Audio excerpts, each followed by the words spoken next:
And like I mentioned, my guest in the studio this morning, as we're doing these discussions, is banking consultant. I believe that you've seen and heard from him on many occasions when it comes to some of the issues related to finance and banking in this country. And we're happy to have him here in the studio. Dr. Richmond Atuahene.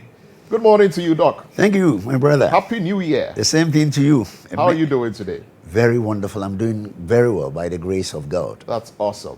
And it's great to see you in 2025. And also thank you for being the first to invite me to the studio on 2021. And I hope it will bring more blessings to the business. Yes. And it will expand your territory. Yes. Indeed it will. Indeed it will. And we're grateful that you've also honored our invitation on this New Year's Day and joined us here in the studio. We've entered a brand new year. Brand new year may have a lot of prospects, especially also because we are getting into an era of a new administration taking over the entire finance sector. So there's going to be probably a new Bank of Ghana governor. There is going to be a new finance minister. There are going to be a new crop of people, who are going to be in charge of the financial space. I guess my first question to you should be, in what state is the current finance of the country, or the finances of the country? In what state is it currently? What state is it being left in? Let's start from there, because the president told us that the economy is rebounding, the finance sector is looking pretty strong. Dr. Mohammed Amin Adam has been talking about us indeed turning the corner, and the indicators beginning to look good in the aftermath of the DDEP and the IMF program and all of that. From where you sit, what is the current state? Thank you very much. If you ask me my candid opinion of the current status of the finance or the whole financial structure of Ghana, I will rank it, the best West. Why I would say West is that the best West. My best is the West. Your best is the West. Because I'm going to give you the variables that makes validate my statement. I'm not just making a statement. Currently, you have a debt overhang of 59 billion. When I say debt overhang, it is the debt that we didn't even, when we're doing the debt restructuring, we didn't include the multilateral. The multilateral agencies, their debts are not calculated. So if you add it to what we have, we are close to 56 billion. 56 billion as against 29 billion in 2029. 56 billion US dollars. So in city terms, that's in excess of 700 billion. I can't even calculate it. As against the 29 billion dollars in 2017. And we couldn't even afford to pay our interest. So we defaulted. And a country that has defaulted, even in normal times, if you are bankrupt and you are insolvent, for 3 years, nobody wants to deal with you. Yeah. Unfortunately, this country, what I say is West is that for the next 3-4 years, nobody will prepare to deal with, apart from the multilateral agencies. So if you tell me that the variables are fantastic or stable, I find it quite unbelievable. Currently, the whole sub-region, if you minus Nigeria, we have the highest inflation of 23%, as against 2017, when they were taking off, inflation was 15%. Let me come into the currency depreciation. At 2017, the currency, at this time, December by last year, 2017, the cedi was 4.12. Today, if you check the bourse, it's 15.75. Yeah. We are talking about whooping depreciation of 250% depreciation. But aren't there known factors, that got us to this place? The current administration has been very consistent in trying to help Ghanaians understand that there is a reason why we are where we are. You talked about inflation. Inflation went all the way to 50%, in excess of 50%, about 54%. And it began to gradually and steadily decline to the 20s that we are seeing now, right? And with the depreciation of the cedi, the vice president will tell us that if you look at the rate of depreciation during the era of the last administration, and when they took over, the rate of depreciation has been much slower, and it would have been worse if we use the same figures as it was in the other administration. And there was COVID-19, which ravaged the whole world, and so economies around the entire world are suffering, are struggling, hence the high inflation numbers, and even resulted in us having to do a DDEP. But at this point in time, we're beginning to see a change. Are those not plausible explanations to where we are now? I don't think as a so. country? I don't think so. And if you ask any good economist or any person, investor or banker, will tell you that that is not a plausible explanation. Because COVID didn't only happen in Ghana. As I speak to you, you have a shock that Ivory Coast had the same numbers dead. Inflation in Ivory Coast today is 2.3%. Why do you want to use inflation, use COVID and Ukraine? The war of Ukraine. I mean, they will say with Ivory Coast, the economy is tied, to the French, to the economy of France. That is the genuine central bank is there. And that is genuine excuses. If you mismanage it, you always find an excuse. When the going was good, when people were saying that exchange rate will expose you, yes, didn't they foresee all these things coming in? You see, it is easy to talk and make noise. Ivory Coast economy is tied to whatever you call it. But the question is that they have managed it exceptionally well.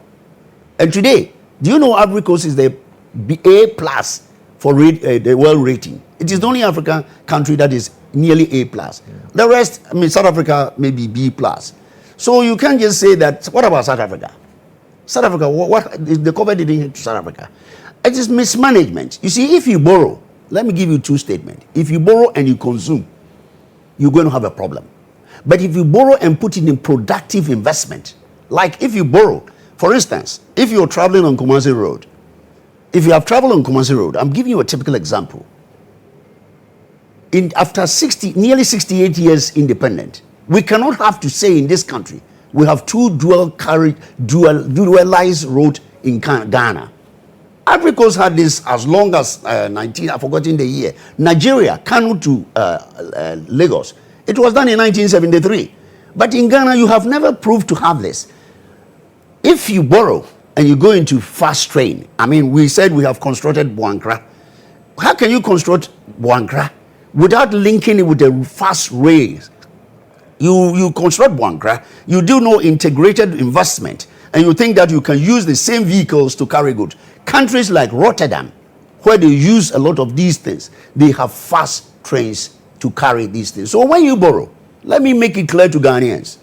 If you borrow from 29 to 56 and you didn't put it in any productive investment, I say without fear of favor, that is where we have found ourselves. Have there been no productive investments? We've used some of the monies we've borrowed. Most of them are cosmetic. Because you see, if you construct road train from Takoradi fast train to Takwa to Dunkwa to Obuasi to like the old road, if you have retooled it and do a fast train, I bet you we may be saying that we are bankrupt, but we have something to show. Today we have nothing to show, and you have a shock of your life. When the president, His Excellency John Mahama was leaving, we were able to syndicate cocoa 2 billion. Yeah. Today, what can you say? Nobody is even prepared to syndicate our cocoa. Nobody, because we are completely bankrupt. The whole world, if you take Argentina and take Greece, the next country in the world is Ghana. You can go and read your literature. These three countries, take Argentina, which over 150 billion, go to Greek, another 100 billion, then the whole Africa, we owe 59, which we have nothing to show. Those things that we have built around cities and it adds value to certain things, but it doesn't add real value. You can't cut cocoa from you also by these bad roads and come and say you are producing it. You see, we must make conscious effort to develop sectors that will contribute to the Ghana's GDP. We haven't done it. Is that what we largely did, borrowing and consuming it?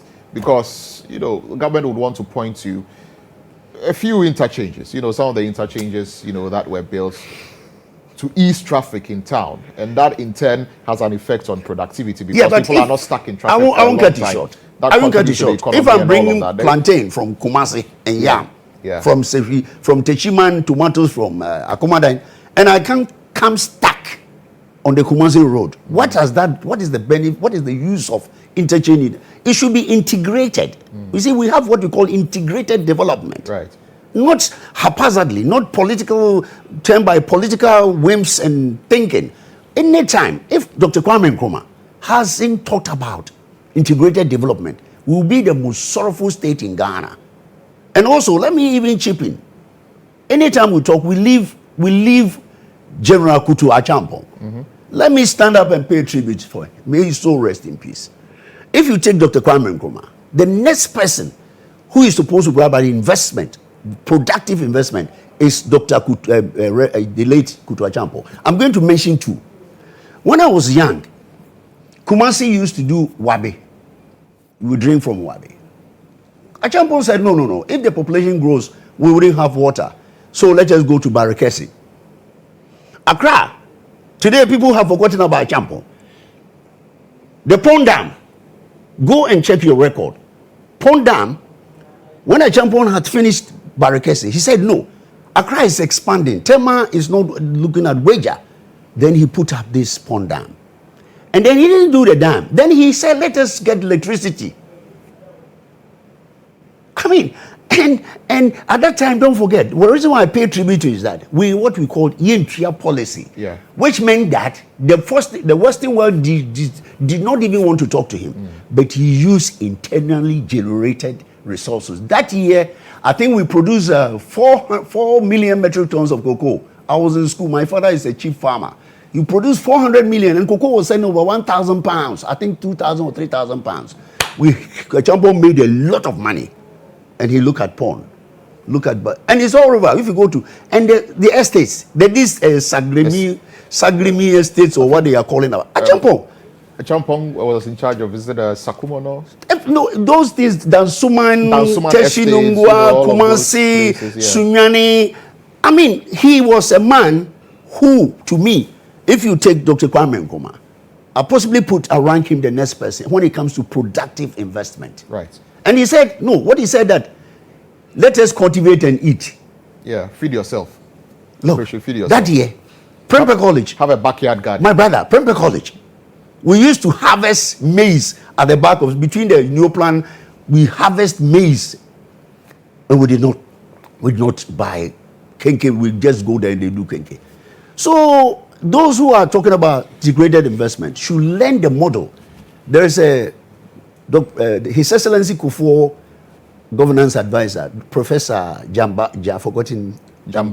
No, it's not Jambafo. It's called Dua Ajimai. Professor Bafo Ajiman Dua. He has written a book about Kutu Achampo. If you read that book, and you see that Achampo stands tall, if you take Dr. Kwame Nkrumah, you see, if you create these cosmetic flyovers and it has no integration, to me, the least talk about it, the better.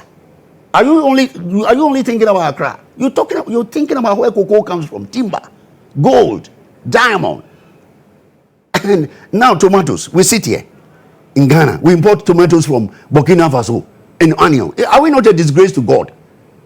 I think God sits in his high places. He said, "What a country is this?" So for me, we are not in a very good situation at all.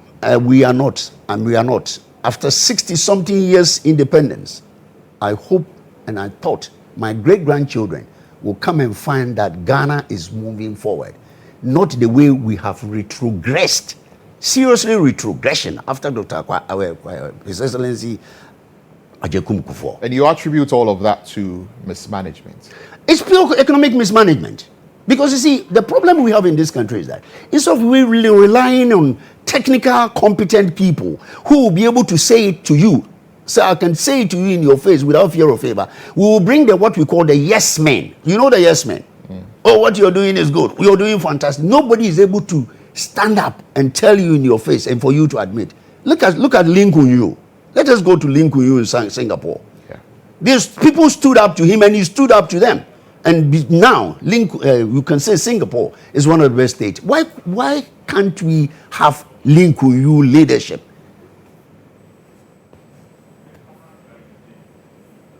And that is what we are lacking. We lack it. We lack it in all spheres of, whether in the ministries, whether in whatever MDAs, you can't get it. Because when people go there, they are technically incompetent. And because they belong to a political party or affiliated to a political party, they think all is well. But you see, we need to put development first. When I say development, the infrastructure is development. Education is a development. But the question is that, do you want to produce people who will come complete a certain school and who had no business or job to do? This is where we have a problem. Our integration, anybody coming, I know we are in crisis, we are in terrible times, but whoever is coming after studying the playing field now, you need to rely on competence and technically competent people. People who can stand and tell you, Mr. President, this you're doing, I don't think is right. Let us, why, and I'll give you, you see, not critiquing, I'm not criticizing, but critiquing. I'll critique you and suggest this way, and then let you to go and think about it and come back and let us move forward. But unfortunately, people can't stand up. People can't stand up because they are too political minded and they are not technically competent. And that is why you find, even in our infrastructure, if you see the pictures you're showing, the way we develop our systems, structures for houses and everything, it looks very sad. Let's talk about the banking sector, because that's also a major player as far as, how our economy is concerned. And that's, really why you're here. We had to take some steps to deal with the issues in our banking sector because it had been building up. So I remember that in 2017, we had the minimum capital requirement of about 120 to million. 400. Yes, and it was moved to 400 million, and then banks, had to comply.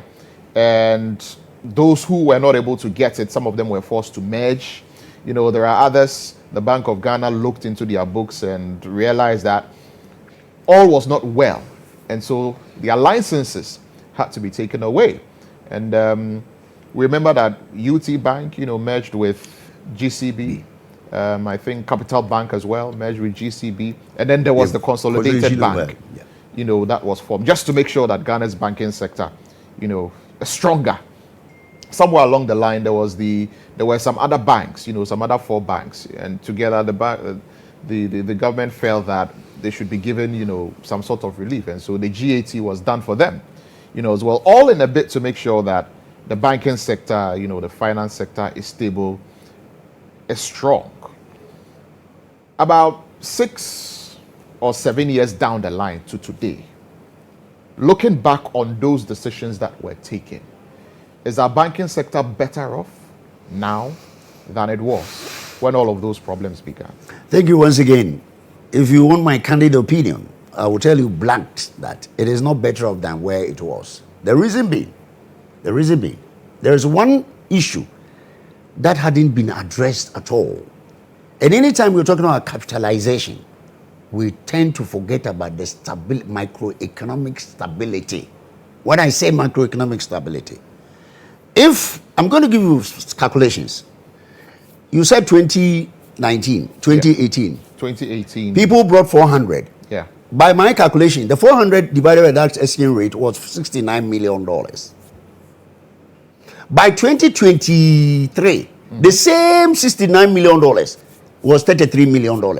As I speak to you today, by the rate I have, the capital is just about $25 million. Because of the exchange rate. No, because of the whole. You see, when we talk about the financial microeconomic instability, the first one is the currency depreciation, and which links with persistent inflation. Right. And when you have a persistent inflation, and we have the currency depreciation, which is causing fueling to persistent, you are destroying the value of the the capital. So ever since we did this capitalization, the microeconomic stability hasn't been very good, and therefore the capital has not performed as it is. So the first person one would have tackled, or would you make all the alacrity to tackle, is to ensure stable exchange rates and lower inflation. Once you do that, because if you took the same capital to Ivory Coast, Cote d'Ivoire, it is the same. At least if it has depreciated, small. Because they have as you told me, they have a link and stable. Why can't you have a stable? Because we talk about it, but we don't want to address it. And if you talk about inflation, I remember you said inflation went to 54%. Yes. I'm going to do the genesis of that inflation. We all hear when we heard people printed some billions of cedis to finance government. Accommodation, we have to call in banking. You accommodate government to over and above the 5% limit set in the level. When you do far more exceedingly above than what you allow, what you're doing is that you are creating inflation. Because there will be more money in the system, but the system cannot accommodate it. That is why we have fought inflation. I can tell you policies we put in place. We always put the policy rate up, thinking that it's a methodology of reducing inflation. It's not going to work in Ghana. It's not going to work because you have created it and you want to work. We brought the capital reserve, tiering of the capital reserve, where banks were hard to. Now we brought gold coin. And the inflation is still stuck. It's stuck at 23%. At least if you take Nigeria, the highest in sub-region. It's still stuck. The reason is that if you create it, you're going to find it very difficult to correct because the money has found itself into the system. That is why all the policies people introduce about the CRR, the cash reserve ratios, and all the high policy rate and all that they do, the gold coin, inflation would continue to be, because the reason being is that our inflation is not a demand pool inflation. Let me make it clear. It is supply, or what we call the supply or the cost push. We spent 1.2 billion importing rice. Don't forget we use the exchange rate. And so when the exchange rate depreciates from 4.2 to 15, that inflation will be imported into our system. So if you want to use the same methodology to fight it, you're not going to succeed. Currently, we import tomatoes, onion. Recently, I saw mangoes. I mean, on all these I've been using. I mean, we are heavily dependent on imports. So, in very this good. country, practically everything. So that is why, even those we may have the capacity to produce here, we still, import some to augment what we already do here. So, I mean, by and large, if I'm not mistaken, about 95, 98% you're right, of the things in this country are imported. That is the reason why. That is why our developmental agenda or strategy is not good. Why would you import rice so much, 1.2 billion over the last 10, 20 years? So is that to say those things rendered the measures that were taken by the Bank of Ghana useless? Ineffective? There is a literature from IMF. So is that to say that, okay, it would have worked if there had been better management of the economy? Is that what you're saying? Exactly. You're right. You're definitely right. The 400 million minimum capital requirements would have worked. Would have worked if there was better management of the economy. Yeah, it would have worked. I mean, in other countries, they don't just talk about recapitalization as we do. Let me tell you, in 2012 we have recapitalization. I think 2012 or 20 we have a recapitalization. And then when we move from 60 to 2008, 2008 it was 60. Then during one part time we move it to 120, and then during this time we move it to 400. You ask yourself, if I'm a shareholder and you tell me to be bringing that money every 4 years, I'm going to tell you that it is better to go and buy treasury bills and keep it in my house. Well, that will give me a better return. A few banks left Ghana. Do you believe that's the reason? You see, when SG wanted to leave, people, when I spoke on that certain platform, people were signing me that. I said, look, the fundamentals are wrong. Because if he does the same business in South Africa and does the same business in even like Cote d'Ivoire or Algeria, the capital will always near be the same. But unfortunately, SG would have to bring in maybe more capital to meet a regulatory requirement. But the real issue, and I want them to take it clear, is managing the microeconomic instability. Once you get inflation down, once you get the currency stable, you don't need to be recapitalizing every now and then. And another issue that cropped out in 2017 is that we have had a certain debt. We're talking about the domestic debt and external debt. But you see, what is killing us which is killing the banks, instead of asking capital, is a whooping 35 billion, according to IMF document. IMF document 24/30, 2024. It says that Ghana government owns contractors and service providers a tune of 35 billion. Yeah. And in the same document, it said it owes the IPPS $2.1 billion US dollars. Yeah. If you calculate the dollar is 15 point something and add it to, it means that we have another debt overhang of close to 70 billion cedis to deal with. So it makes them, and don't forget, all these things dovetail into the non-performing of the banks. You hear governors saying that the non-performing, we are managing it, is resilient. Let me make it categorically on your platform, and I make it without fear of favor. Any country who's non-performing exceed 10%, that country banking sector is described as fully fledged crisis. And from 2014, I have a paper. 2014, if I open it to you, 2014 up to 2024, today, Ghana has not been able to achieve anything lower than 10%. The last time, 2017, that is why I think the governor 3 days ago said that the non-performing has reached 22.7. When he was taking over, the non-performing level was 22.7. Yesterday, I saw it. He said the level of this year is 22.7. I was asking myself, how did you get there? Because it used to be 24.3 in June. They have managed to bring it down. But the cost of it is that because government has not been paying contractors who have taken money and not paying the other, it's dovetailing into the non-performing. Once government can put up what we call, in IMF did a program in 2016, they did it for His Excellency Mahama. At that time, the debt was... the government came, extended it for a little bit. Yeah, they told him to do what you called credible repayment plan for arrears.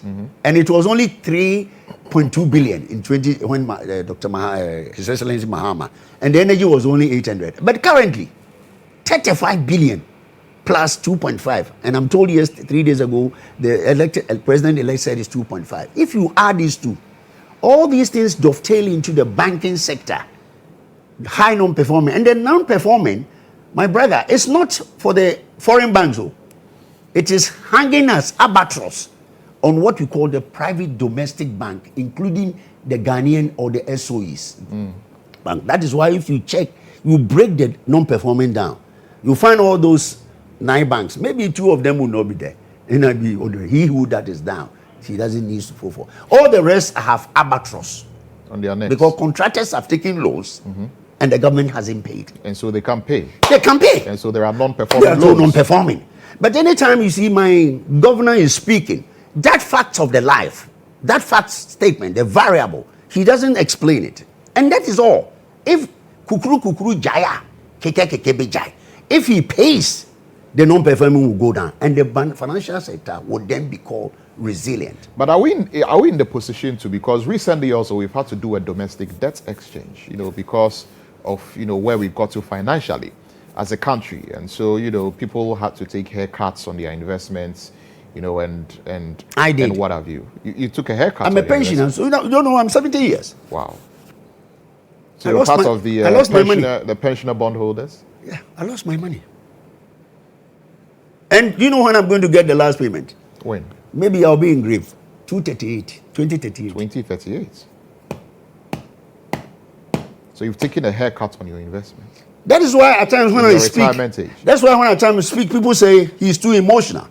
I have worked over nearly 40 years as a banker, as a lecturer, and then you go home and your money is destroyed just by that, somebody mismanaging it. And you take glorification to tell us that you have led a stable economy. I quite disagree. That statement, they should withdraw it because it is hurting those who have lost money. Instead of you being honest, you see, if you fail to confess your sins and repent, you are just compounding your statement. Confess that I made a mistake. Please forgive me. But don't begin to tell us with figures and... Do they think that we can't read? For me, if I open my PC, every document from one bank from 2010 to 2050, 2024, I read it. I read the details and read comparative in other jurisdictions. So when I hear certain statements, people say I get emotional. I get hurt. I get hurt. Haven't worked for that much. And some of them haven't even worked for 5 years in their life. They work in political circles. And then you have the guts. You have the audacity to say that. I'm sorry, I'm not being too emotional. We Ghanaians are not fools. We are not. We are not. And when you want to speak the truth, they blunt you. They call me so many names, but I have said, I live for Christ and I will die for Christ. And I will speak the truth even in my grave, because that is what I stand for. Moving forward, how do we make the banking sector resilient again? There is a new administration, new people are taking over. How do we make the banking sector resilient? Again, people say that the manner in which some other banks' licenses were taken away from them, to bring them together as a consolidated bank, wasn't the best way to go, and perhaps other steps could have been taken. Perhaps we should look at that again. I've heard this current incoming president, say in the past that they will look at, some of the things that happen with regard to some of those banks going under. Should we be looking at that?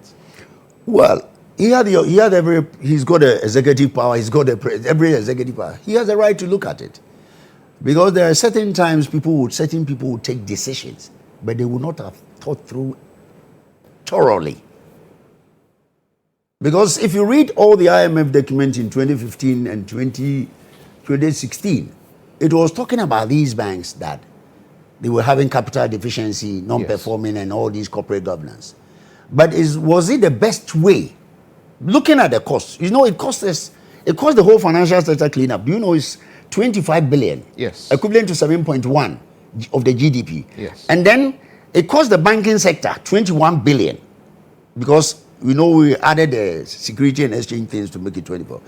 If we sit down critically and said, could we not have done something different? That would not have cost us so much. If we have do a serious diagnostic study by awarding it to people who would be able to come out with strategies like, let us adopt the American way, TARP. TARP was what Citibank, Chase Manhattan, JP Morgan, all these banks were going to go under after 2008. The American government saw that it is the hub of the economy. Let us do the trouble purchase asset. But let us make sure that every institution we are going to support, we're going to help you to put your credit risk and risk management and even your corporate governance right. Either we bring expertise to come and do it so that our money that we invest in you will get it back. Today, all the banks in America, those who took the TRP, they are paid and made profit and pay profit to the government. So I was thinking that when the thing came, we should have done a thorough and look for options and alternatives. As if we were only looking for one, we didn't have alternative, we have one option. But the problem, even the problem that he used, corporate governance, they are still persisting. I won't disclose my this thing to you. I do directors evaluation for banks. I've seen it. It hasn't changed. The same issue still exists. It persists. If you go to places, you find that people sitting on the credit risk have no business in credit risk. And if you do that, you're only changing the goalpost. But what the Americans did, let us look at your governance system. Let us look at your credit risk and your risk management. And let us, if you lack it, let us bring people who understand it, so that by the time of 5-6 years, they would have worked, provided the microeconomic environment is stable. Because if you bring in capital, or if you license a bank, or you close a bank, and you still have the microeconomic challenges, basically you haven't solved your problem. All right, so we'll have to be wrapping up this conversation, but moving forward, what would be your advice, free advice? We've entered into a new year, there's a new administration coming in. Free advice to whoever would become the governor of the Bank of Ghana, to whoever would become the finance minister. Thank you very much. I think before I go into the advice, there's one free advice. That one will come before what I'm saying. I did a paper on inward remittances, how it supports the economy. Yeah. I published it, and I later did a paper and even gave the governor 21 days to report. They insulted me and they didn't respond. If you look at the World Bank data, I've done it. I think I will share with you. Yeah. Consistently, remittances have grown from about, I think, currently this year, World Bank has got information that we're getting about last year we're getting about 5.6 billion. And if you get 5.7 billion and you only track half of it, it means that the rest is being externalized. When I say externalized, people are hedging using the foreign exchange outside without coming to the country. So the first thing that I want to advise, this is free advice for the incoming, he must strengthen the remittances, even create a new unit at central bank, like Bangladesh. Bangladesh get 95% of remittances through banking system. We get just about 50%. So the 50%, the other 50% doesn't go into the banking system. Okay. I'm going to give you figures. Last 2023, World Bank told us 4.7 billion. We track only 2.8. 1.9 is gone. Previously, 4.2, we tracked 2.1. And those things are gone. But if we put a system very strong, right, we'll be able to track. And the currency, don't forget, once we're able to get this, track the remittances very well, it will help the management of the economy and also help the cedi to stabilize, to bring this inflation down. Number two, I think